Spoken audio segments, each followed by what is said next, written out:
Mais uma semana se passou, aqui estamos nós, querido telespectador, para mais uma oportunidade de estudo do Ensino Universal dos Espíritos. Antes, agradecemos a Deus pela oportunidade, ao Cristo como consciência que ilumina e norteia a nossa própria consciência, ao seu Evangelho como força que gera e nutre e ao mesmo tempo normatiza as nossas vidas, agradecendo também à TV Mundo Maior e sua equipe, a Rush Video, que está produzindo essa série, a tudo e a todos os seres que de uma forma direta ou indireta contribuíram para que esse momento fosse possível. E volta a esse cenário, a esse programa, como o sexto e último dessa série, nosso irmão Gaspar, mas ele prometeu ver aonde estava o Baltazar e o Belchior, mas parece que ele ainda chegou aqui sozinho, né, Gaspar? De novo. Alegria imensa tê-lo aqui outra vez. A alegria é nossa. E hoje, relembrando que nós falamos no primeiro programa da anatomia do espírito, ou seja, do que ele é constituído, no segundo programa da fisiologia, como ele se constitui e como interage as suas realidades, no terceiro programa, mais exatamente, do alto amor, ou seja, o processo de autocura, no quarto programa, a autorrealização, colocar o nosso universo a serviço do nosso semelhante, e no quinto, noções da nossa autoiluminação, ou comportamento na consciência desperta, né, pelo conhecimento, liberta pela vivência desse conhecimento. Agora, hoje nós podemos migrar, né, por esses 5 assuntos, trazer novas informações, e de uma certa altura do programa para frente, nós vamos começar a fazer os processos de visualizações, né, para que a gente possa, de fato, reprogramar, promover, sublimar o nosso universo, facilitar a nossa trajetória de uma forma mais agradável, sem sofrimento, sem maiores desconfortos, né? E até transferência de responsabilidade por desconhecer. Respondendo a sua pergunta sobre o Belchior e o Baltazar, eu os perdi. Através dos tempos, estão em outras galáxias e eu estou por aqui ainda. Boa resposta, você saiu muito bem tentando conseguir angariar alguns recursos espirituais para ver se consigo uma pista nesses planetas, talvez como Saturno, Júpiter, talvez eu ache um dia por ali um endereço, uma pista qualquer, né? Já que os três tiveram o contato, né, no primeiro instante, né, com a vinda do nosso mestre, e você ainda está aqui abraçando a causa como Jesus, administrando esse planeta, e os outros já fizeram um curso rápido por aqui e foram ajudar os outros dirigentes de Saturno, de Marte, quem sabe, né? Exatamente. Para começar hoje, a minha dúvida é sobre os instintos, que nos outros programas ainda ficou assim uma pendência para mim no conhecimento sobre os instintos. Allan Kardec, na obra Gênese, a partir do capítulo 3º, ele não dá só uma aula, vou dizer carinhosamente, ele dá um show a respeito dos instintos, a ponto de afirmar que os instintos não é nem do espírito, da alma que estaria gerenciando o corpo, nem do corpo, mas seria a ação de protetores invisíveis que auxilia o espírito, a alma, na gerência desse corpo. Então, inicialmente pode parecer confuso, mas protetores invisíveis foi um dos nomes que Allan Kardec chamou as consciências elementais.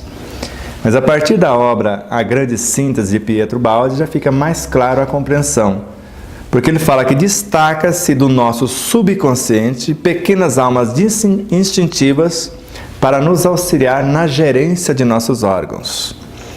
E nós vemos então que esses instintos são os chamados automatismos, que antes participaram das funções do nosso corpo biológico, após passar por todos os reinos, e agora como embriões dos sentimentos e da inteligência, comandam o universo biológico a partir desse quartel-general que nós chamamos de o subconsciente.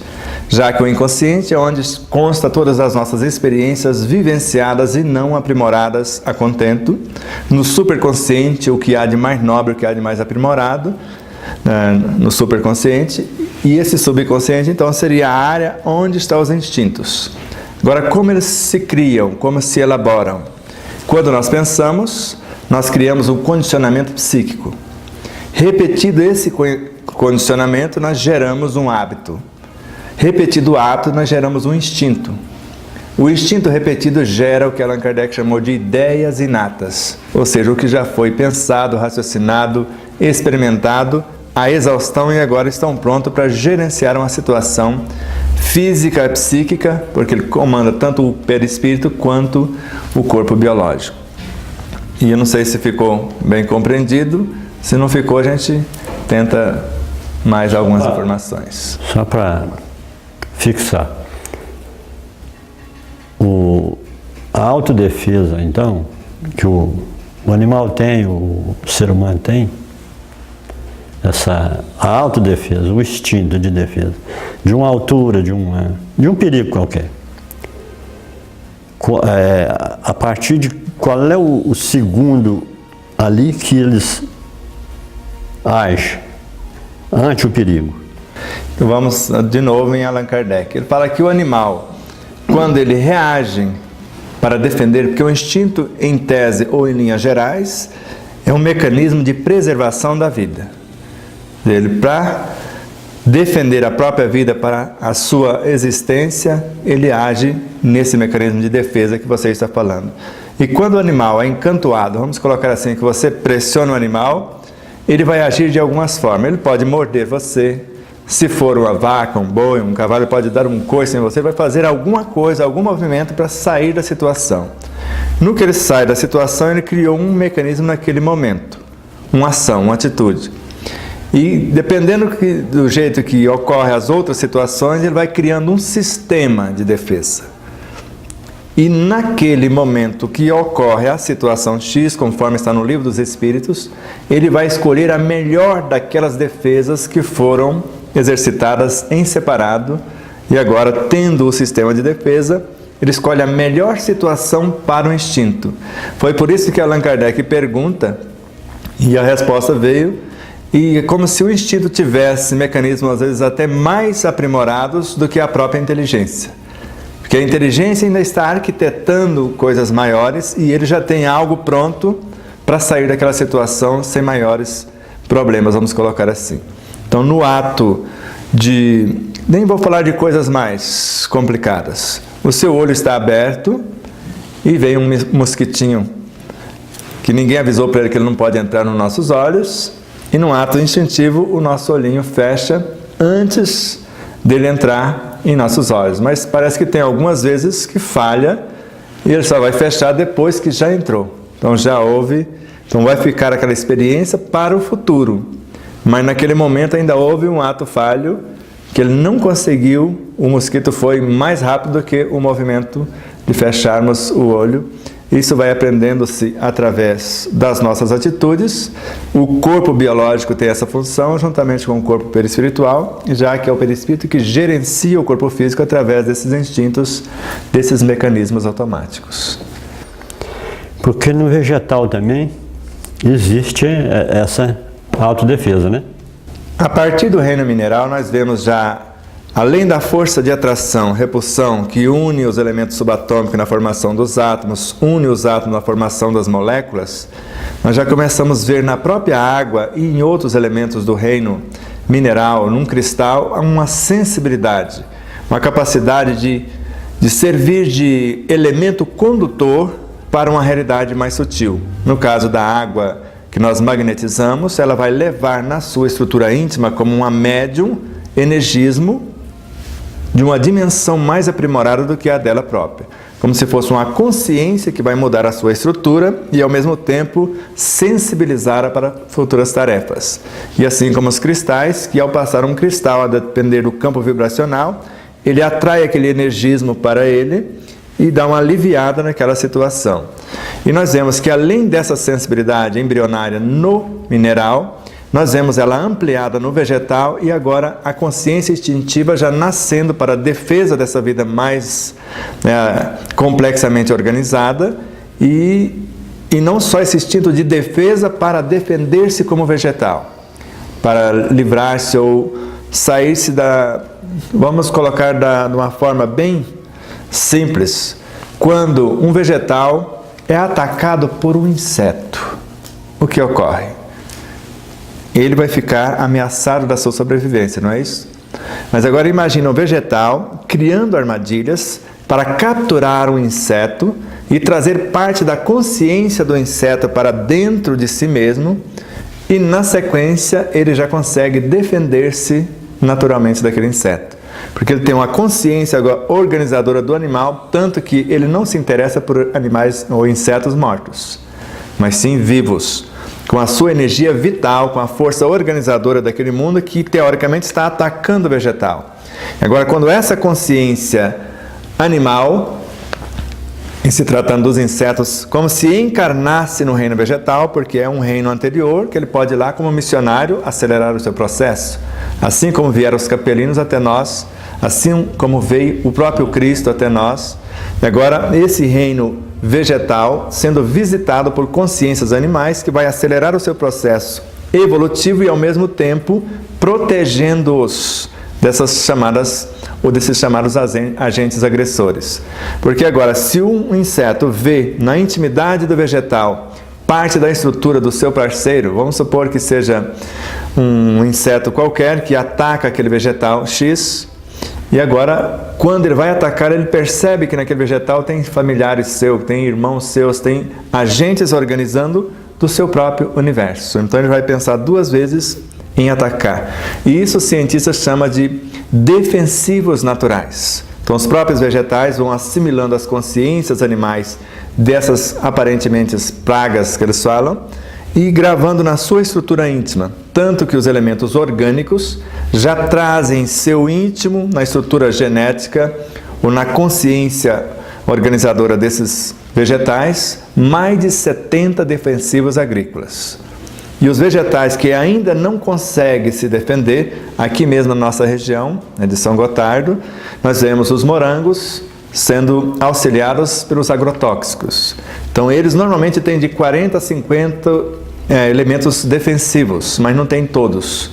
E a depender das pragas do meio, precisamos colocar esses agentes fabricados em laboratório, vamos colocar assim os elementos químicos, para ajudá-los a repelir os agentes agressores. Mais ou menos por aí, o início do nosso papo.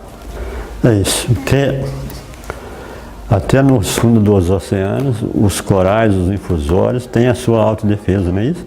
Exatamente, e guerreiam entre si. Quando passam inimigas, encolhem. E não só isso, entre si também, porque eu tenho gravado uma guerra entre corais. Nós sabemos que um coral, embora pareça um vegetal, é um ser animal, porque é uma colônia de fungos, de bactérias, de vírus, sem variada ordem, que se unem, e nós percebemos nele, quando ele quer expandir, o outro está aqui ocupando espaço, eles soltaram um elemento químico para matar o outro, para abrir espaço para que ele possa crescer. Isso entre os corais.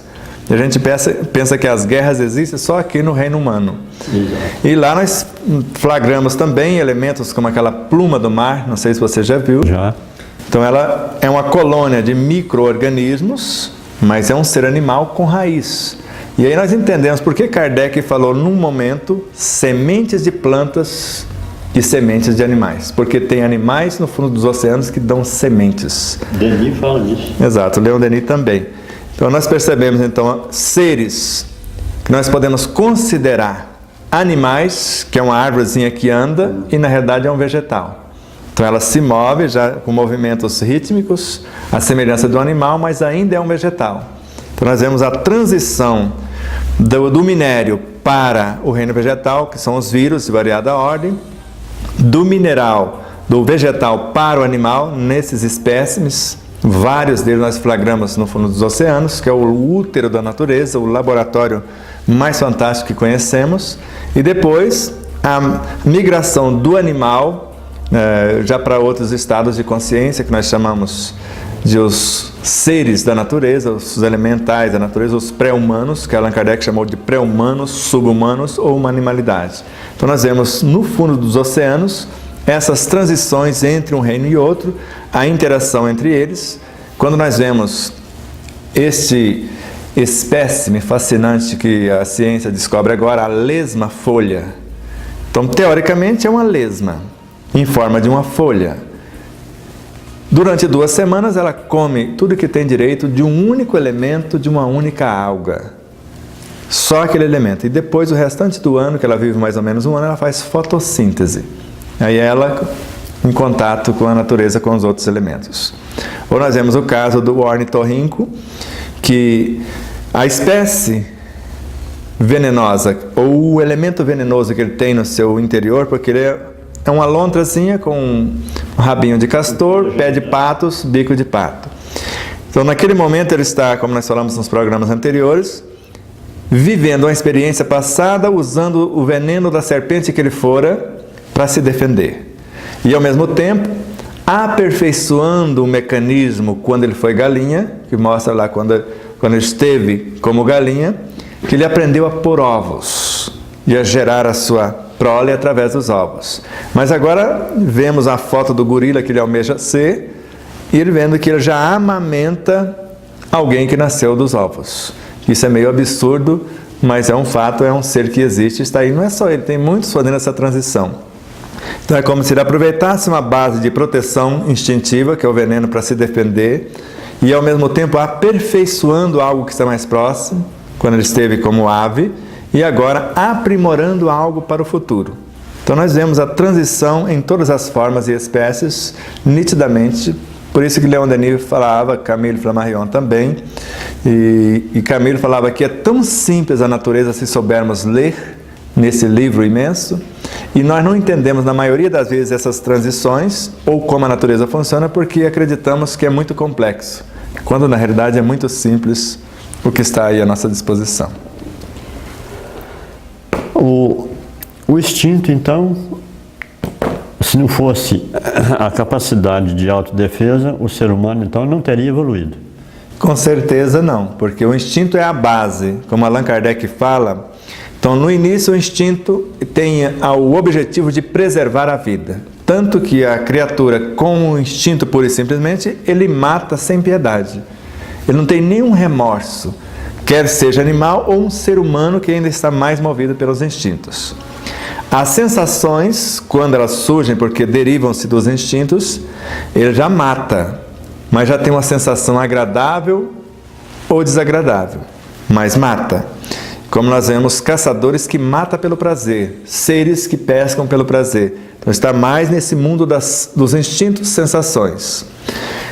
Avança mais um pouquinho, ele começa a desenvolver a emoção. A emoção ele já mata, tem um prazer, mas ela aprova ou desaprova o ato. Então ele sente uma dor ou uma aprovação da sua consciência.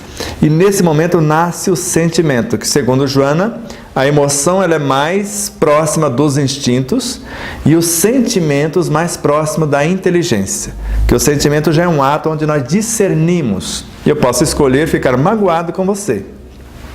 Agora a emoção já bateu, levou.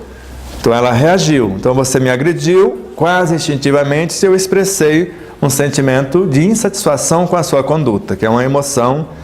Só que agora eu escolho levar aquilo adiante, levar a peleja ali, né, para uma guerra de ofensa-revide ou parar por ali mesmo. Então já o sentimento já é algo que discerne o que está fazendo. E a partir do sentimento nós vemos o nascer do pensamento organizado, da inteligência intelectiva, mais tarde da emotiva e posteriormente da espiritual. Então, pelo que eu entendi, se você for buscar lá atrás, do Silex até agora é que a gente está conseguindo reagir ou não à ofensa. Exatamente. Exatamente. De todo esse potencial que nós fomos acumulando através dos milênios, como nós falamos em programas anteriores com Joana de Ângeles, o psiquismo humano tem a idade do universo, de 13 a 15 bilhões de anos. E mais tarde ela vem dizer que o nosso corpo biológico tem, em média, 3 bilhões e 800 milhões de anos. Que nós já vemos treinando toda essa moçada e essas situações. O cérebro físico com mais de 500 milhões de anos para gerenciar com sabedoria esse universo. A inteligência já com 200 mil anos de exercício para tentar operar esse cérebro, para conduzir adequadamente esse corpo e aperfeiçoar esse psiquismo. E a razão com 10 mil anos somente, onde eu vou pensar, duvidar, raciocinar, indagar, para aparelhar melhor a inteligência, trabalhar melhor os instintos, sensações, emoções, etc. E nós estamos engatinhando ainda na era da intuição, por meio da qual nós vamos acessar a própria consciência e trazer novas possibilidades para o cenário, para enriquecer os nossos instintos, porque Joana fala que os instintos de hoje serão as virtudes do amanhã, já que são os embriões dos sentimentos. Então, no amanhã, ao invés de eu agir instintivamente revidando um ataque, você ataca e eu ajo instintivamente com uma ternura tamanha que envolve você, que você nunca mais será o mesmo, porque é o que Jesus faz conosco. A gente faz uma besteira e ele olha, que aquele horário de compaixão entra dentro do nosso universo, como se virasse a gente do avesso, e ele sai sem dizer uma palavra, como a gente vê nas passagens, e nunca mais seremos o mesmo. E quando aprendermos a agir dessa maneira, transformando um instinto que revida, ou se protege, e eu não ter medo, não temas o mal. Lembra quando Jesus, não resistais ao mal. Deixa que o mal cresça junto com o bem, o joio junto com o trigo. Mais tarde nós vamos ver se realmente ele quer transformar-se em trigo, porque quando nós damos atenção para o trigo, a sombra do trigo mata a erva daninha e transforma ela em quê? Em trigo também. Então quando a gente vai entendendo esses instintos, não nos envergonhamos do corpo, em determinado momento, querer agir por instinto e querer comer não só o que necessitamos, o que não necessitamos também. Principalmente se a mesa é farta e é 0,800, não é isso? Onde é tudo de graça. E quando essas sensações agradáveis de comer e comer muito, mas depois, na sequência, uma emoção torturante, que ela indica que nós comemos o que não precisávamos, que a moçada está todo mundo reclamando, aí vem um sentimento de remorso. Aí vai nascendo esses personagens até chegar na inteligência e no pensamento organizado. E agora, segundo Emmanuel, o mecanismo da razão é quando eu tenho a inteligência do fato, eu consulto a minha memória para ver o que eu já fiz no uso dessa inteligência, consulto ou aciono a imaginação. Se eu sei o que quero criar, eu começo a imaginar essa criação e já começo a ter uma sensação agradável ou desagradável, onde eu comparo com o que já tenho em minha memória e vejo se isso vai acrescentar algo na minha vida ou complicar a minha vida. E esse mecanismo racional é para que a gente possa escolher, que é o que nós chamamos de livre-arbítrio. Mas daqui a pouco nem mais livre-arbítrio, porque Paulo de Tarso acredita que a partir do momento que ele fala, já não sou mais eu quem vive, mas é o Cristo que vive em mim, ele só tinha agora a liberdade de fazer somente o bem, porque o próprio Cristo, num dado momento, não sou eu quem faço as obras, o Pai as realiza através de mim, eu só faço a vontade do meu Pai que está nos céus. Mas enquanto isso não ocorre, os instintos, sensações, emoções, sentimentos é que vai compor o chamado livre-arbítrio, é que vai me dar essa oportunidade de fazer isto ou aquilo até que eu consiga essa iluminação consciencial. Perfeito. Então a sensação é o alívio ou é uma virtude? Vamos dizer, se os instintos são os embriões dos sentimentos e da inteligência, é o nascimento mais ampliado da própria virtude que está a caminho. Hoje, já o instinto, poderíamos dizer que é um estado virtuoso, já que é um embrião, tanto dos sentimentos, das virtudes, quanto da inteligência. E quando a sensação já começa a chegar no cenário, eu já não mato pura e simplesmente só para preservar a minha vida. Eu já faço alguma coisa a mais com a sensação agradável. Então, não só trago a comida para dentro do meu universo, não como pura e simplesmente por instinto, mas eu sinto o sabor dos alimentos. Eu sinto a interação entre o meu paladar e eles. Por isso que Kardec narra que o sabor depende da educação do paladar. Porque nesse momento eu sinto a sensação agradável ao morder, ao mastigar, ao triturar um morango, um rabanete, um pepino ou qualquer coisa. Mas antes, simplesmente, instintivamente se come, no sentido de trazer proteína para dentro do corpo para mantê-lo vivo. Agora a sensação já é esse estado posterior ao instinto de comer compulsivamente, mas agora já tendo um relacionamento mais agradável com aquilo que se come. E a sensação também, no sentido da caridade, quando a pessoa está está exercendo uma caridade material e espiritual, já foi ter falado, a vibração do espírito quando ele se sente bem, na sensação. Aonde começa essa sensação depois que o espírito já está mais esclarecido através dos instintos dele, que já está amortecendo bem as ofensas.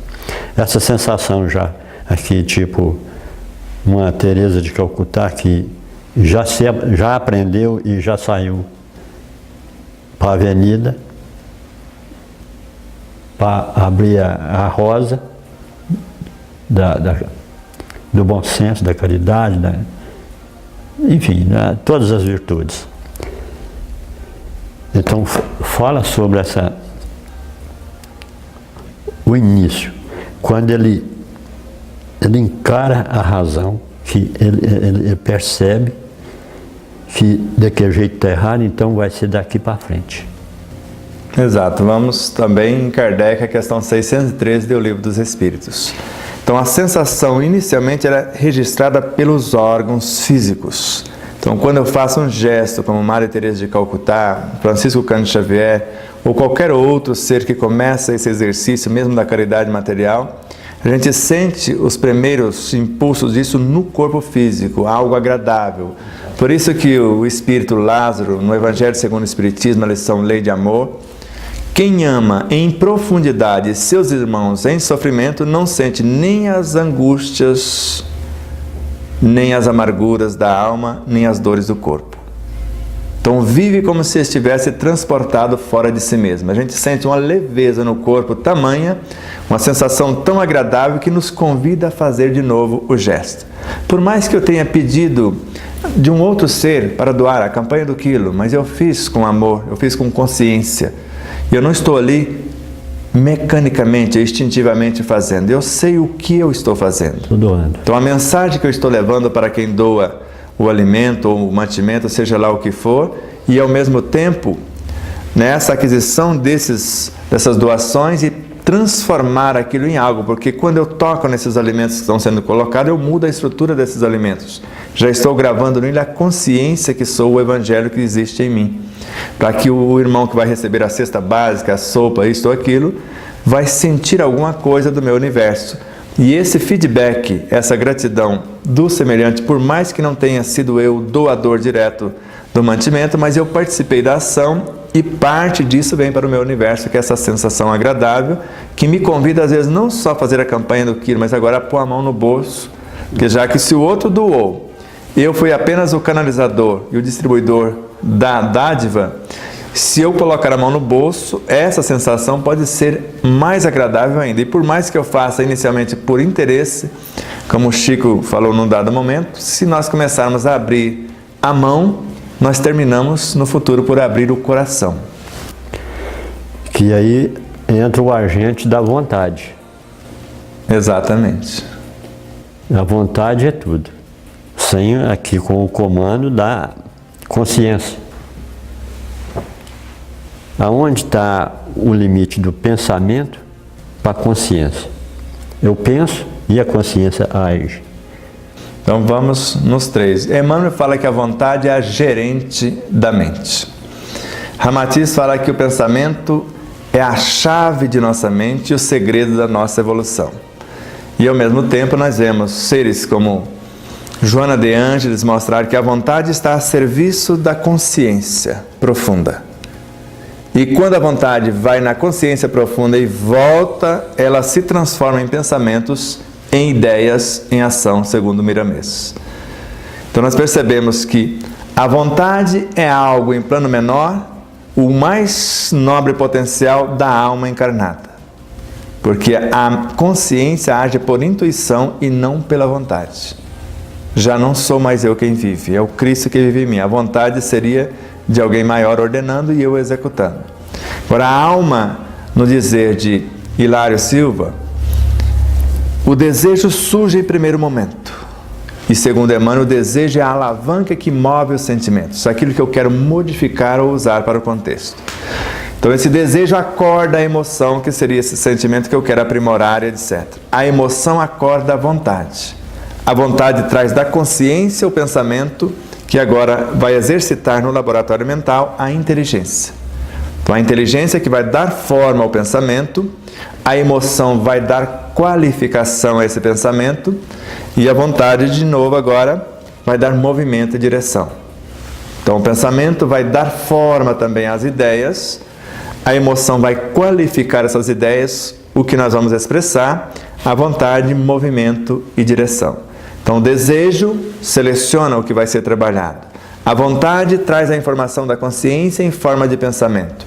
O mecanismo da razão, por meio da inteligência, arquiteta o que se pretende e depois esse universo em conjunto faz acontecer aquilo que se pretende.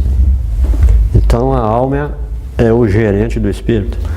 A alma, vamos dizer, é a consciência da personalidade na atual experiência. O espírito é a consciência global, a síntese de todas essas experiências, que no dizer de Joana de Ângeles já tem a idade do universo. Isso, o espírito é a consciência que sintetiza todas as experiências, desde o instante conceptual até esse universo que somos hoje, na realidade, essa síntese de valores, de experiências em várias formas, reinos e etc.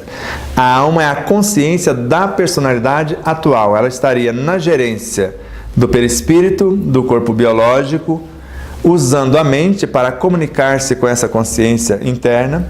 E nesse universo mental eu parto com a minha vontade de fazer alguma coisa, a consciência fecunda essa vontade com os pensamentos, e agora eu pretendo desenvolver uma emoção, aprimorá-la, sublimá-la, levar ao estado de caridade.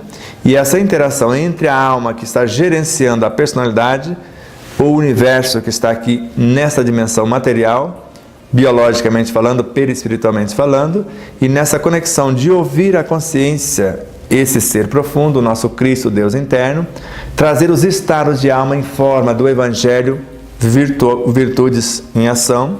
Nós vamos perceber com Kardec que o pensamento expressando a consciência em forma de inteligência não é outro senão o espírito encarnado em nosso corpo.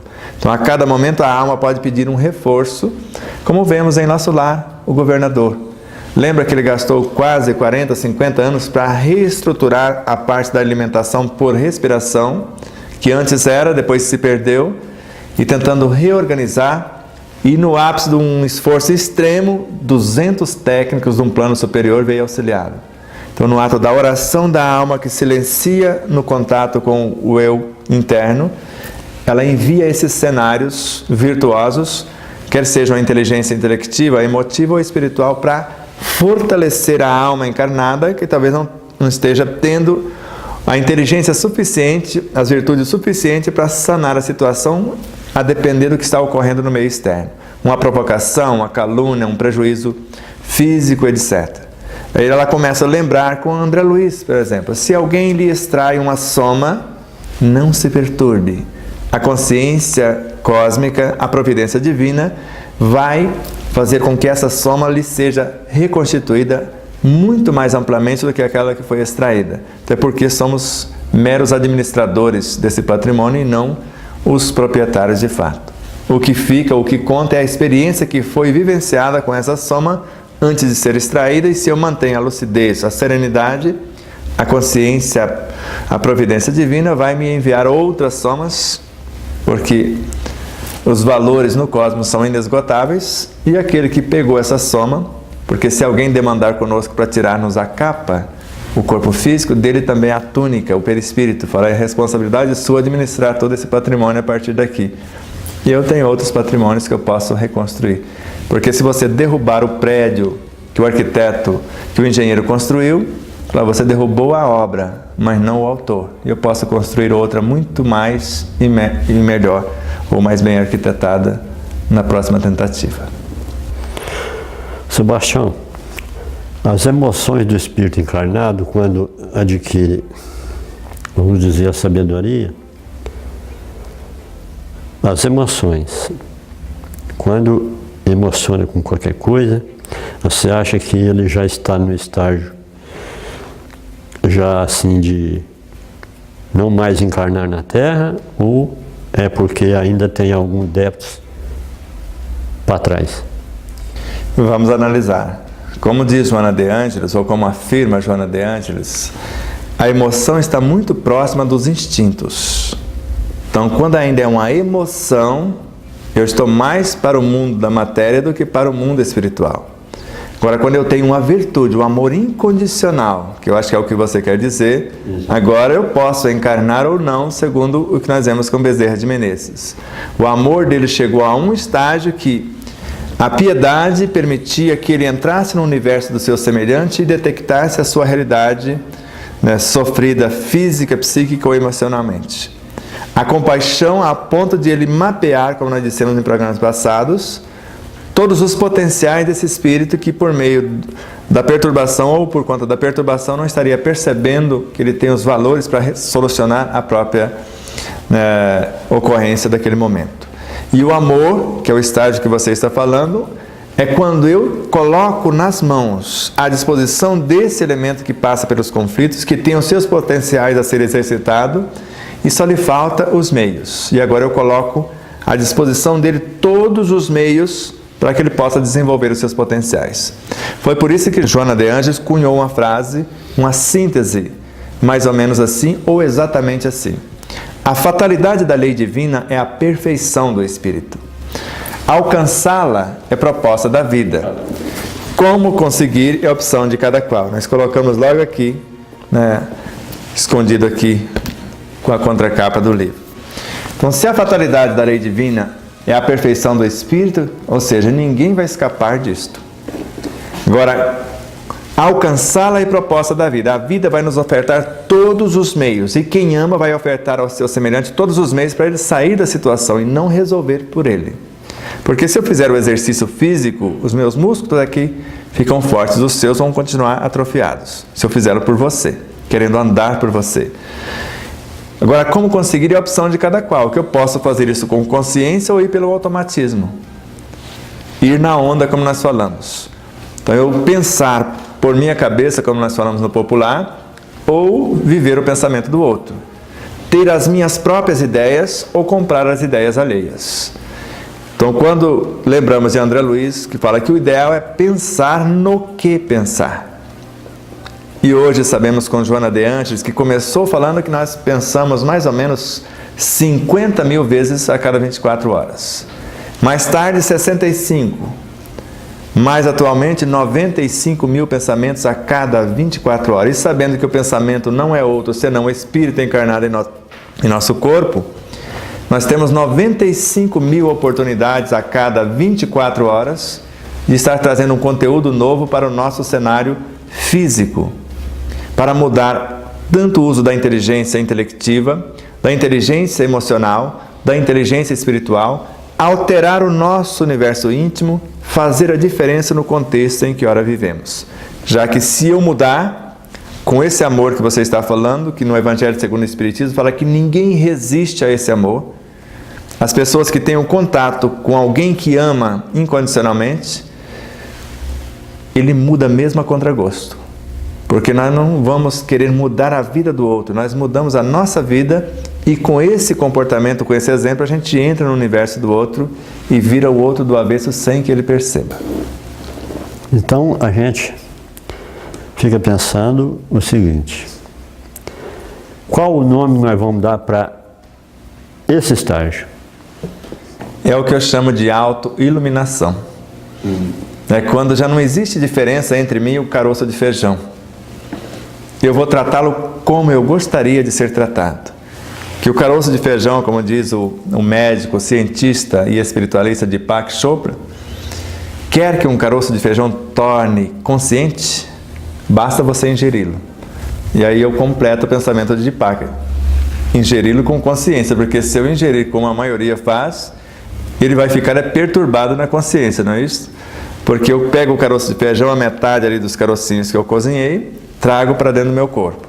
E a outra metade eu descarto, jogo no lixo, jogo de qualquer maneira, sem perceber que eu estou desequilibrando quem eu trouxe para dentro do meu corpo. Então, quando eu me auto-ilumino, é o que Joana de Ângeles fala, a primeira coisa que eu vou perceber como médium A primeira tarefa que eu vou precisar fazer, isso está na obra Entrega-te a Deus, é a minha autoiluminação. É chegar a esse estado consciencial que eu vou relacionar com tudo e todos os seres à luz do amor incondicional. Isso é a nossa tarefa de médios na atualidade. E na sequência ela traz uma obra que chama Ilumina-te, quer dizer, está aqui a receita. E após essa obra, ela traz uma terceira, que é a última que eu conheço. Rejubila-te em Deus. Já que se iluminou, agora passe para a direita, não é isso? Venha para o gozo do seu Senhor. E ela mostra que o ser nesse estágio, ele não só entende que a oração é o campo onde a sua consciência se expande, ele mergulha na sua consciência profunda e traz para o cenário a sua realidade crística, já que o Cristo é a essência que nutre e norteia a nossa consciência. E ao mesmo tempo ela vai colocar o amor como força de iluminação e libertação de outras consciências. Agora ela percebe que amar não é fazer pelo outro o que lhe cabe fazer. Então a felicidade do outro está no amor que ele desenvolver por si mesmo. Porque quando eu amo você, eu fico muito bem. E você sente a ação do meu amor. Mas você só se liberta o dia que você se dispor a amar também. Então o meu amor cura o meu universo na ação. Só que o meu amor não cura a sua enfermidade. A enfermidade que ora visita o teu corpo, o teu universo físico, psíquico e espiritual, só será sanado o dia que você amar. Amar-se e colocar o seu amor a serviço do seu semelhante, seja ele quem for. Então, trocando em miúdos, se eu tivesse na presença de Madre Teresa de Calcutá, se eu tivesse uma enfermidade, eu me curaria através dos exemplos, da prática do bem, ali caminhando junto com ela? Eu me curaria? Se você tornasse um parceiro dela, se você ficasse ali só para beber na fonte dela, você ficaria, você teria uns estados de calmaria e outros de perturbação, porque é só você sair como uma brasa do braseiro, porque enquanto a brasa está ali junto com as outras, ela está bem acesa. E quando ela se afasta, apaga, vira carvão. E quando nós percebemos Leon Denis, na obra O Grande Enigma, narrar que um átomo de rádio tem uma energia tão grande que quando ele aproxima de um outro elemento que não tem aquela vibração, o outro fica tão luminoso quanto, porque o outro reflete o teu brilho.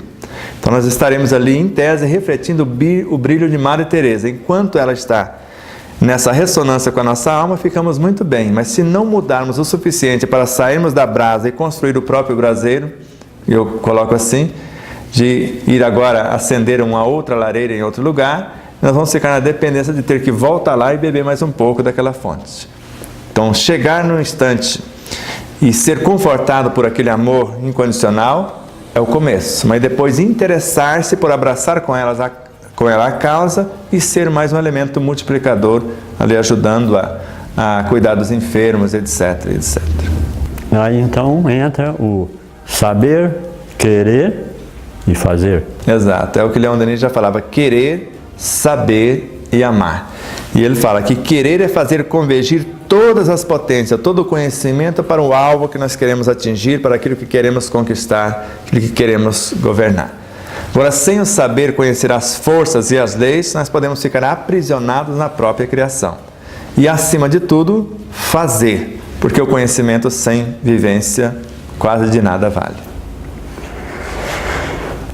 O fazer é fácil, né? O querer já dá um pouquinho de trabalho, né? Querer, porque depende da vontade, né?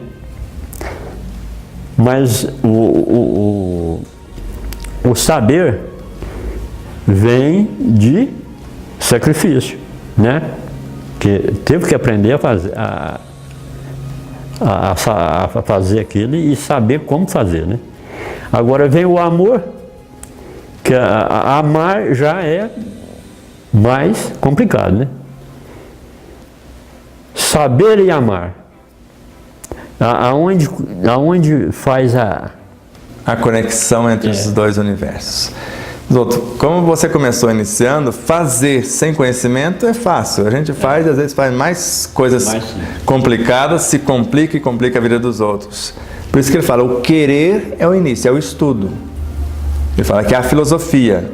Então eu estou buscando esse conhecimento. Agora o saber é esse conhecimento levado a efeito, que é a ciência. Agora eu vou testar esse conhecimento adquirido inicialmente pelo querer sincero, e agora eu vou chegar ao estado de discernimento, para que eu possa fazer com conhecimento, o amar incondicionalmente. Porque se eu não tenho esse conhecimento levado ao estágio de discernimento, eu vou amar como se fosse uma barganha. E eu só amo você se você me amar. E se eu faço um gesto de carinho, uma gentileza, se você não me devolver na proporção que eu criei a expectativa, você não me ama. Você é um inimigo.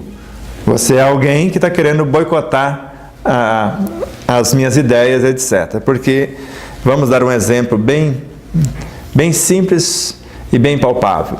Eu me esforço ao extremo para fazer aquilo que almejo e eu quero, de alguma forma, agradar você. E aí você não reconhece, porque você não tem a sensibilidade ainda da gratidão, você não me aplaude, você não me recompensa e ainda joga um balde d'água fria na minha cabeça. E se eu fiz contrário ao que o Emmanuel recomenda na obra Fonte Viva, a criatura que serve pelo prazer de ser útil, ela progride sempre e encontra em si mesma 1000 recursos para a solução de todos os problemas. Então, se eu fiz pelo prazer de ser útil, a sua atitude não vai me perturbar. Como você vê que Jesus, nem um instante, ele se perturbou diante dos ingratos, de quem o crucificou e etc, etc. Mas ao mesmo tempo, se você perceber que se eu criar uma expectativa a respeito da minha própria pessoa, agora nem com você, eu almejo fazer algo e se não sai como eu planejei, eu já fico de ponta comigo mesmo. Começa um processo de autoculpa, de autopunição, de autoflagelação, por não ter feito como eu planejei fazer. O resultado não saiu como eu gostaria. E nós vemos nesses dois estados conscienciais, na diferença entre o conhecimento e a aplicação do conhecimento. Porque se eu sei o que fazer, como fazer e quando realizar para ser a pessoa ideal que eu almejo, eu vou perceber que o estado depressivo começa exatamente nesse início. Eu faço e não sai como eu planejei. Insatisfação pessoal é o início da depressão. Então eu estou insatisfeito com a minha capacidade criativa, porque eu não atingi o estágio que eu gostaria de atingir. E depois o segundo momento. Eu faço algo para mostrar para o mundo, só que o mundo não me aplaude, não reconhece, não é grato, não me recompensa. Agora, um estado de insatisfação com a sociedade. Tanto o estado de insatisfação pessoal no momento depressivo pode levar-me ao suicídio, quanto o estado de insatisfação com a sociedade. Se comigo, um momento de autopunição. Se com a sociedade, como se eu estivesse vingando-me da sociedade. Como se eu quisesse dar o troco na sociedade que não reconhece os meus valores, não me aplaudem, e etc, etc. Então vemos que o que nós chamamos de depressão, que é uma doença que mais atormenta o indivíduo na atual circunstância em nosso planeta, o vazio existencial, que ele seja não sabe o porquê existe, qual a sua função, quais os seus objetivos nesse cenário, onde estamos experienciando incontáveis situações. Mas creio que a nossa série, o nosso programa, chegou ao fim. Então, já que o Baltazar e o Belchior não estão presentes, você, Gaspar Cândido, deixe para os nossos telespectadores a sua mensagem, as suas conclusões e até uma outra oportunidade onde nós vamos poder dialogar mais amplamente. Eu que agradeço a oportunidade e que fica aqui mais um exemplo que a humanidade, nas últimas palavras do Sebastião, sobre depressão, falta de conhecimento, que na minha opinião a humanidade vai ter que aprender muita coisa ainda através dos luminares que estão chegando. E que fique bem claro, porque o despertar da consciência é despertar da consciência. Muito obrigado.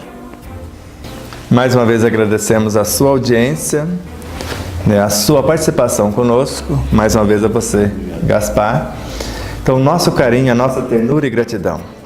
Então, se você, a exemplo de Allan Kardec, deseja o conhecimento que ilumina a sua consciência, nós lhe ofertamos por meio da filosofia espírita, do ensino universal dos espíritos. Se você almeja a aquisição do conhecimento, do exercício dessa parte teórica assimilada para chegar-lhe à sua consciência o discernimento, nós lhe ofertamos a ciência espírita, os meios de investigação e comprovação. Se você deseja alterar a sua conduta, o seu comportamento, nós lhe ofertamos a parte moral da doutrina, o Evangelho do Cristo, a ser não só aprendido, compreendido, mas acima de tudo aplicado. Ou seja, nos tornarmos na vivência o Evangelho no pensar, sentir, falar e agir. Fico com 3 frases de Buda para lembrar de um dos missionários do Cristo. Basta ter uma mente que pensa, um coração que ama e mãos que trabalham para sermos a pessoa integral, ideal, despertos na consciência da nossa realidade física, alma encarnada, personalidade, com a nossa total ou a nossa amplitude consciencial. O despertar dessa consciência na consciência cósmica, uma total integração e a nossa entrega ao Cristo, para ser um agente multiplicador do seu Evangelho em Espírito e em verdade. Paz e luz, muito amor e até a próxima oportunidade.